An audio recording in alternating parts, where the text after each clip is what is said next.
Hello students, welcome to the YouTube channel of DIB Drishti IAS and banking Indore. जैसा कि आप सभी लोगों को जानकारी है कि हम अपने इस यूट्यूब प्लेटफॉर्म से एक नई वीडियो सीरीज चला रहे हैं, जिस सीरीज का नाम है करियर ज्ञान फॉर बिगनर्स। और इसमें हम उन लोगों के लिए वीडियोस तैयार कर रहे हैं जो अपना करियर गवर्नमेंट जॉब में प्रारंभ करने वाले हैं, वो चाहे MPPSC की तैयारी कर रहे हैं या सिविल सर्विसेज की, या फिर व्यापम या कोई भी परीक्षाओं की तैयारी कर रहे हैं। और इस सीरीज में ये 5वां एपिसोड है, यानी इसके पहले के 4 एपिसोड्स यदि आप देखना चाहते हैं कि क्या क्या उसमें बताया मैंने आपके लिए, तो आप यूट्यूब चैनल पर जाइए, प्लेलिस्ट बनी हुई है करियर ज्ञान फॉर बिगनर्स के लिए, वहाँ आप देख सकते हैं। तो आज का जो हमारा वीडियो है एपिसोड 5, वो एपिसोड 5 है कि MPPSC की तैयारी यदि आप कर रहे हैं 12th के बाद 3 साल या फर्स्ट ईयर के बाद तैयारी कर रहे हैं, तो MPPSC में समाजशास्त्र एक पूरा पेपर है मेंस में, और उसमें समाजशास्त्र की तैयारी आपको कैसे करना है, आपको कैसे पढ़ाई प्रारंभ करनी है, आप कौन कौन सी बुक्स रेफर करेंगे, बुक्स के अलावा और क्या क्या पढ़ेंगे, क्या गलतियां सामान्य रूप से लोग करते हैं, आज की इस पूरी वीडियो में हम ऐसा डिस्कस करेंगे। इसके पहले का जो लास्ट वीडियो था, उस वीडियो में हमने ये पढ़ा था कि MPPSC की तैयारी यदि आप प्रारंभ कर रहे हैं तो आपको किस तरीके से करना है, पूरी स्ट्रेटजी बुक्स वगैरह सब कुछ इसमें देखा था। तो आप एपिसोड 4 में जा कर के देख सकते हैं। आज का जो वीडियो है वो पूरी तरह से सोशलॉजी पर ही डिपेंड है कि सोशलॉजी की तैयारी कैसे करना है। तो पहली बात तो ये है, MPPSC मेंस में जो सोशलॉजी है ये पूरा एक पेपर है, यानी 150 नंबर का पूरा एक पेपर है। तो इस पॉइंट ऑफ व्यू से समाजशास्त्र आपके लिए बहुत इंपॉर्टेंट है। इसके अलावा यदि आप समाजशास्त्र को अच्छे से समझ जाते हैं, उसकी आंसर राइटिंग कर लेते हैं, तो आपको और भी बहुत ज़्यादा फायदे हैं। क्या फ़ायदा है आपको? एक फ़ायदा तो आपको निबंध में है, यानी एस्से में। समाजशास्त्र एक वैचारिकी वाला सब्जेक्ट है, यानी इससे आपके विचारों का निर्माण होता है और हमारा जो सोचने का एरिया है, जो डायमेंशंस होते हैं, वो हर फील्ड में बढ़ जाते हैं। तो एस्से यानी निबंध का जो पेपर होता है, उसमें यदि सामाजिक समस्या के ऊपर या किसी भी सामाजिक प्रघटना के ऊपर कोई भी निबंध यदि आता है, भले चाहे वो नारी पर आ जाए या किसी और दूसरी सामाजिक समस्या पर आ जाए, तो समाजशास्त्र यदि आपने अच्छे से समझ रखा है तो आप उस निबंध को बेहतर तरीके से लिख सकते हैं। इसके अलावा जो आपका पेपर 4 है एथिक्स का, वहाँ पर भी समाजशास्त्र के विचारों की उपयोगिता आपको मिलती है। तो इस पॉइंट ऑफ व्यू से यदि आप समाजशास्त्र अच्छे से समझ लेते हैं और उसकी आंसर राइटिंग भी सीख लेते हैं, सबसे ज़्यादा इंपॉर्टेंट क्या है? समझना। तो समझना आपके लिए बहुत आवश्यक है। चलिए अब हम बात करते हैं कि समाजशास्त्र की तैयारी आपको किस तरीके से करना है। सबसे पहले जहाँ से हमेशा ही शुरुआत होती है कि सोशलॉजी का जो सिलेबस है, उस सिलेबस को आप कई बार पढ़ लीजिए। एक बार नहीं पढ़ना है, आपको कई बार पढ़ना है। विशेष रूप से यदि सोशलॉजी से आपका आमना सामना पहली बार हो रहा है, हो सकता है कि साइंस के स्टूडेंट हो, तो सोशलॉजी से यदि पहली बार आमना सामना हो रहा है तो क्या करना है आपको? सिलेबस को कई बार पढ़ना है, समझना है कि आखिर उसमें क्या है। बेसिकली सिलेबस के 3 हिस्से हैं। एक पार्ट समाजशास्त्री सिद्धांत या समाजशास्त्रीय अवधारणाओं से बना हुआ है। दूसरा भारतीय समाज का पार्ट है, उसमें जैसे उसमें धर्म के बारे में पूछा गया, भारतीय जाति व्यवस्था, आश्रम व्यवस्था, बहुत सारी चीजें उसमें भारतीय धर्म दर्शन के बारे में पूछी गई हैं। भारत की विवाह व्यवस्था पूछी गई है। समाजशास्त्री सिद्धांत अवधारणाओं के अंतर्गत समाज, समुदाय, समिति, संस्था, ये सब अवधारणाएं उसमें बताई गई हैं। संस्कृति भी पूछी गई है उसमें, सामाजिक परिवर्तन की अवधारणा है। इसके अलावा तीसरा पार्ट उसका आ जाता है सामाजिक समस्याओं का, जैसे उसमें मादक द्रव्य व्यसन, अपराध की बात करते हैं। ये सब सारी चीजें उसमें आपको मिल जाएगी सामाजिक समस्या के पार्ट में। तो इन 3 मूलभूत चीजों से मिलकर के समाजशास्त्र का सिलेबस बना हुआ है। टोटल 150 नंबर का है, इसलिए आपके लिए बहुत ज़्यादा इंपॉर्टेंट है, मैं बार बार यही रिपीट कर रहा हूँ। समाजशास्त्र में देखिए स्कोरिंग बहुत अच्छी होती है, आपने उसको यदि अच्छे से लिख दिया तो आपको नंबर बहुत अच्छे मिलते हैं। दूसरी बात, ये जीएस की तरह फैक्चुअल नहीं है, आप इसमें अपने विचारों को डाल सकते हैं, लेकिन अपने विचारों को डालने के पहले क्या करना पड़ेगा, आपको अपनी वैचारिकी निर्मित करनी पड़ेगी। आपको समाजशास्त्र का आपने सिलेबस देख लिया, अब कहाँ से पढ़ना शुरू करेंगे, तो ABCD से ही शुरू करना है।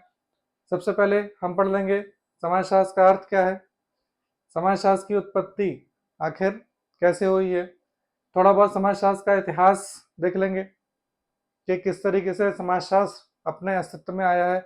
जितने भी सामाजिक विज्ञान है, चाहे वो समाजशास्त्र है चाहे राजनीति विज्ञान है, सब धीरे धीरे करते करते अपने आधुनिक स्तर पर आए हैं, तो उसका थोड़ा आप इतिहास देख लीजिए।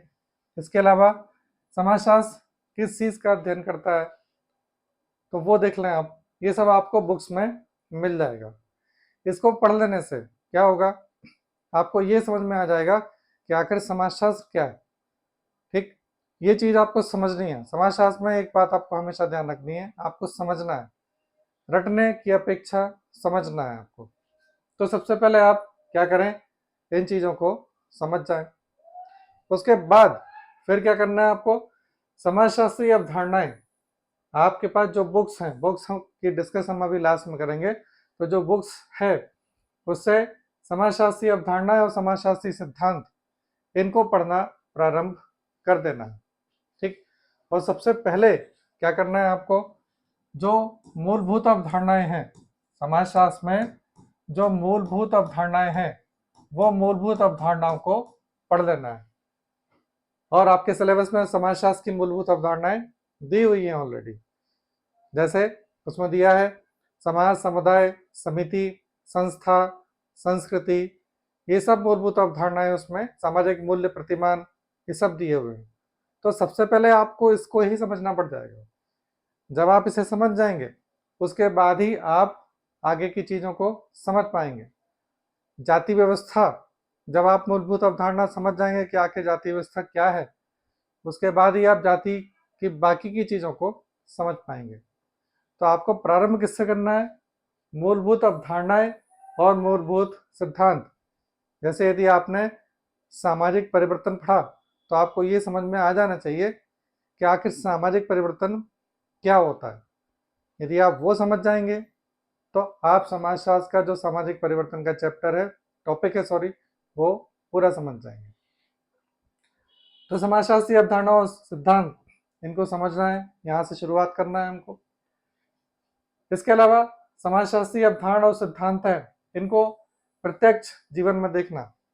प्रत्यक्ष जीवन से मतलब, देखिए समाजशास्त्र में जो कुछ भी है वो समाज के बारे में है। जैसे आपके सिलेबस में जाति व्यवस्था टॉपिक है, तो जाति व्यवस्था टॉपिक है, तो जाति व्यवस्था हमारे दैनिक जीवन में भी है, तो आप उस जाति व्यवस्था को दैनिक जीवन में देखने का प्रयास करें। यदि समाजशास्त्र में आपके सिलेबस में टॉपिक है परिवार, विवाह, नातेदारी, तो वो आपके दैनिक जीवन में भी है, हमारे प्रत्यक्ष जीवन में भी है। सामाजिक परिवर्तन भी हमारे प्रत्यक्ष जीवन में है। तो जब आप उसे प्रत्यक्ष जीवन से जोड़ेंगे, देखेंगे, तो आपको जो पढ़ रहे हैं ज़्यादा बेहतर तरीके से समझ में आएगा। और जब आप उसका आंसर लिखेंगे तो बहुत व्यवहारिक उदाहरण दे करके उसका आंसर लिख सकते हैं। ठीक है, तो आपको क्या करना पड़ेगा, समाजशास्त्र को अकेला पढ़ना नहीं है, उसको एक जीना भी है, यानी कि सामने देखना है। देखेंगे आपको चीज़ें ज़्यादा अच्छे से समझ में आ जाएंगी। इसके अलावा समाचार पत्र हैं, इसमें समाजशास्त्र को जोड़ करके देखना। देखिए समाचार पत्रों में भी सामाजिक घटनाएं बहुत ज़्यादा आती रहती हैं। बस आपको ये करना है कि आपको ये पता होना चाहिए कि आपके समाजशास्त्र का जो सिलेबस है वो सिलेबस उस न्यूज़ से किस प्रकार से जुड़ा हुआ है।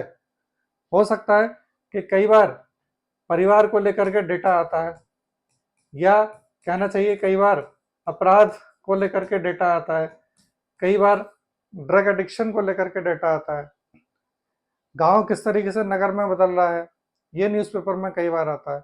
ये सब आपके सिलेबस में है। यदि आप न्यूज़पेपर में उसे देख लेंगे, पढ़ लेंगे और आप उसे जोड़ देते हैं अपने सिलेबस से, तो जब आप मेंस में, जब आपकी परीक्षा होगी, उसका उत्तर लिखेंगे, तो आप न्यूज़पेपर का जो उदाहरण है उसको देते हुए डेटा के साथ लिख देंगे, तो आपको नंबर बहुत ज़्यादा अच्छे मिल जाएंगे। ये समाजशास्त्र की विशेषता होती है। विवाह में क्या परिवर्तन आ रहा है? विवाह में बहुत सारी चीज़ें हैं, आजकल विवाह व्यवस्था बहुत ज़्यादा चर्चा में है। तो ये सब समाचार पत्र में आपको बहुत सारी चीज़ें देखने को मिलेंगी, तो वो जोड़ के देखना है आपको। इसके अलावा उत्तर लिखने का अभ्यास करना है। पहले आप उसे पढ़ लें, समझ लें, उसके बाद ही क्या करना है आपको, धीरे धीरे उत्तर लिखने का अभ्यास करना पड़ जाएगा। जब आप उत्तर लिखेंगे तो समाजशास्त्री शब्दावली का प्रयोग करेंगे। समाजशास्त्री शब्दावली का प्रयोग करेंगे। देखिए, एक तो होता है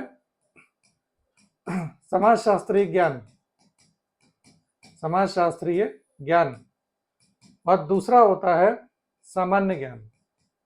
ठीक है, क्योंकि समाजशास्त्र एक ऐसा विषय है जो हमारे दैनिक जीवन से जुड़ा है, समाज में ही है।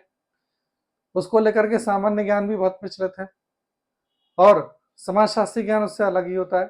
जैसे सामान्य रूप से आप किसी व्यक्ति से यदि पूछते हैं कि भाई जाति क्या होती है, ठीक है, तो वो व्यक्ति जवाब देगा कि जाति से मतलब हो जाता है कि अपने ही समाज के लोग। वो ये आपको जवाब दे देगा। आप अपने परिवार में भी बोलेंगे तो जाति का मतलब वो समाज से लगा लेते हैं कि जाति मतलब हमारा ही समाज। जबकि आप समाजशास्त्र पढ़ेंगे तो जाति व्यवस्था बहुत अलग है और समाज बहुत अलग है, यानी जाति और समाज एक जैसी चीजें नहीं है। ठीक, सामान्य रूप से आप संस्था के बारे में किसी से पूछेंगे तो लोगों के जवाब अलग होंगे, लेकिन जब आप समाजशास्त्री दृष्टिकोण से संस्था को पढ़ेंगे तो वो अलग रहेगा। तो सीधी सी बात यह है कि जब आप उत्तर लिखेंगे तो उसमें आपको सामान्य शब्दावली का प्रयोग नहीं करना है। आप ये नहीं लिखेंगे कि जाति व्यवस्था भारत में एक समाज के रूप में काम करती है, लोग अपने ही समाज के लोगों से उसमें जाकर के मिलते हैं, ये नहीं लिखेंगे आप, उसमें लिखना भी नहीं है। आपको उसमें ये लिखना है कि जाति व्यवस्था भारत में स्तरीकरण की व्यवस्था है जो समाज का उच्चता और निम्नता में विभाजन कर देती है। ये एग्जैक्ट इसकी डेफिनेशन हो जाएगी और ये समाजशास्त्री शब्दावली में रहेगी। आप किसी की परिभाषा भी दे सकते हैं। तो कुल मिलाकर के कहने का तात्पर्य है कि आपको समाजशास्त्री शब्दावली का प्रयोग करना पड़ेगा। देखिए, शब्दावली यानी टर्मिनोलॉजी, शब्दावली हर एक विषय में अलग अलग होती है। जैसे संविधान की अलग होती है, अर्थव्यवस्था की अलग होती है, भूगोल की अलग होती है। और जब भी आप अलग अलग विषयों को पढ़ेंगे आपको उस विषय से संबंधित शब्दावली का प्रयोग करना पड़ेगा। समाजशास्त्र की अवधारणाओं को 2 मार्कर में लिखने का प्रयास करना और साथ ही साथ नोट्स भी बनाना। तो आपके उसमें 2 मार्कर आते हैं। तो 2 मार्कर में जितनी भी अवधारणाएं हैं, जैसे आपने जाति की व्यवस्था जाति की डेफिनेशन लिख दी, ठीक है, 2 मार्कर में लिख करके रख लिया आपने। परिवार की डेफिनेशन आपने 2 मार्कर में लिख करके रख ली। विवाह की डेफिनेशन आपने 2 मार्कर में लिख करके लिख ली। संस्था की डेफिनेशन आपने 2 मार्कर में। ऐसे जितनी भी अवधारणाएं आप सिलेबस उठाइए और जितनी भी अवधारणाएं हैं उन सभी अवधारणाओं को पहले कई बार पढ़ लीजिए, उनकी डेफिनेशन आप अपने लेवल पे निकाल लें, फिर उसको 2 मार्कर में यानी 3 लाइन में लिख करके उसको रख लें।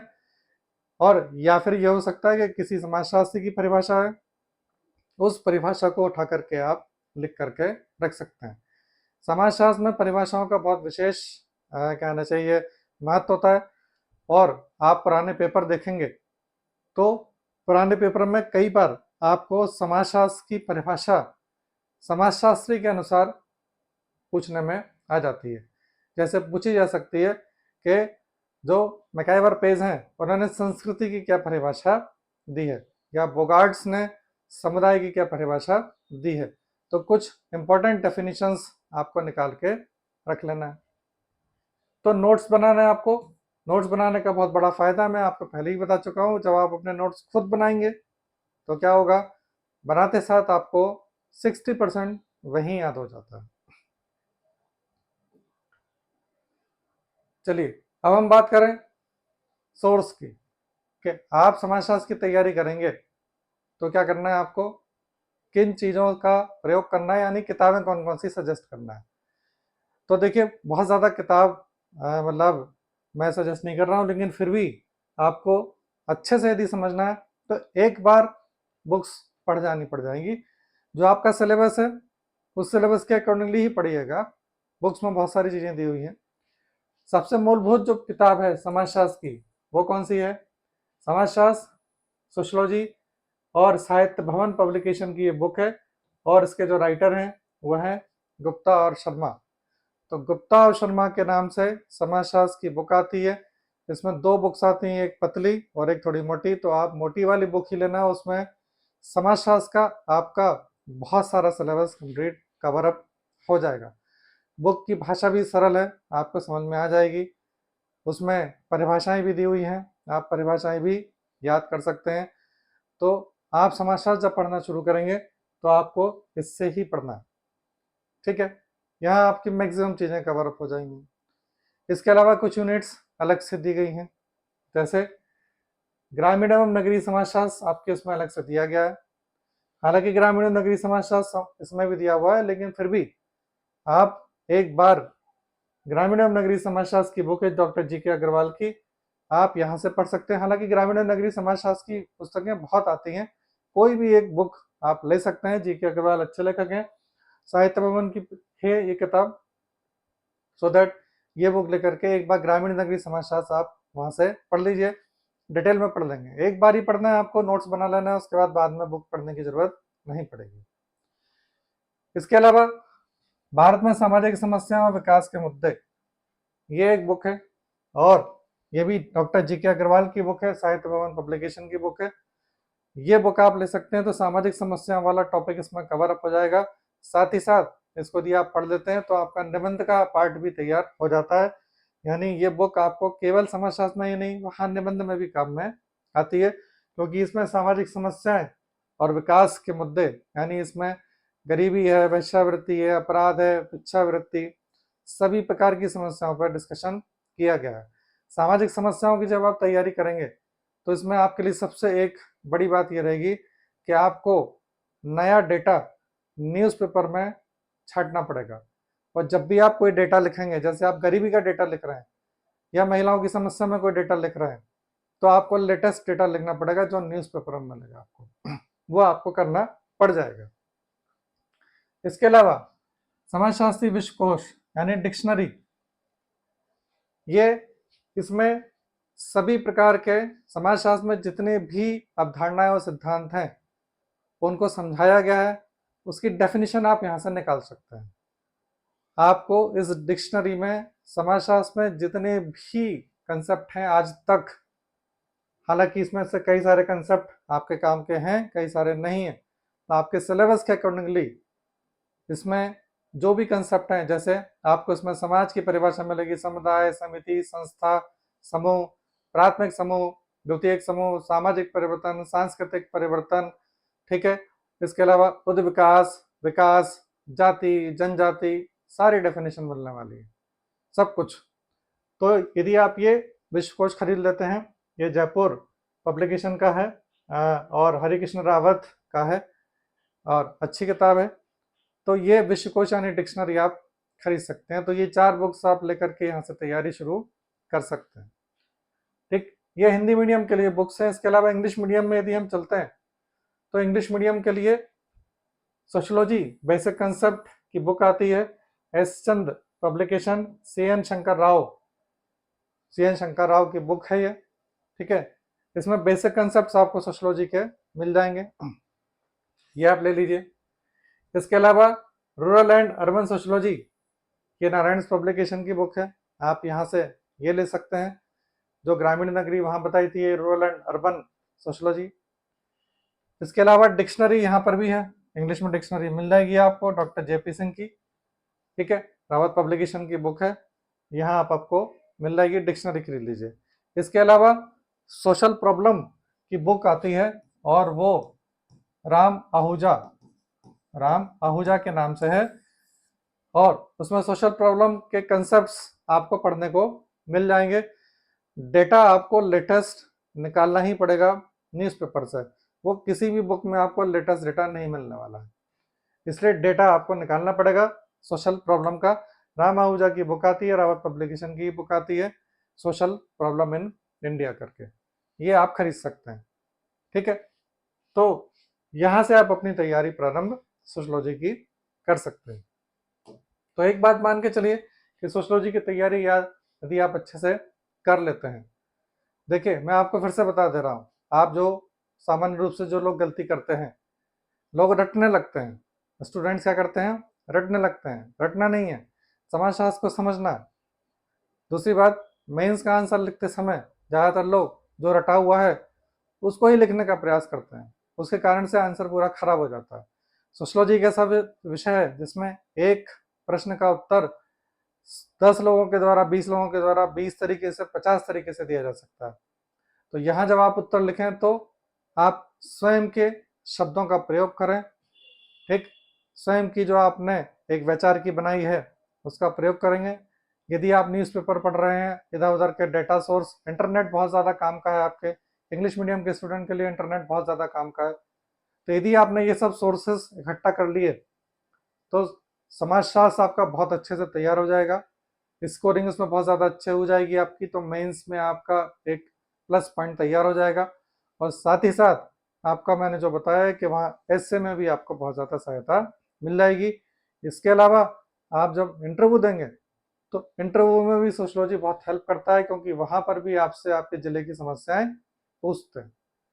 ठीक है, हालांकि अभी हम मेंस तक ही कंसंट्रेट रहेंगे, तो समाजशास्त्र की तैयारी ज़्यादा अच्छे से करें आप। इसके अलावा कुछ और जानकारी चाहिए तो इस नंबर पे आप पूछ सकते हैं। तो जल्दी ही मिलेंगे हम नेक्स्ट नई वीडियो के साथ, तब तक के लिए आप अपनी तैयारी अच्छे से करें। All the best.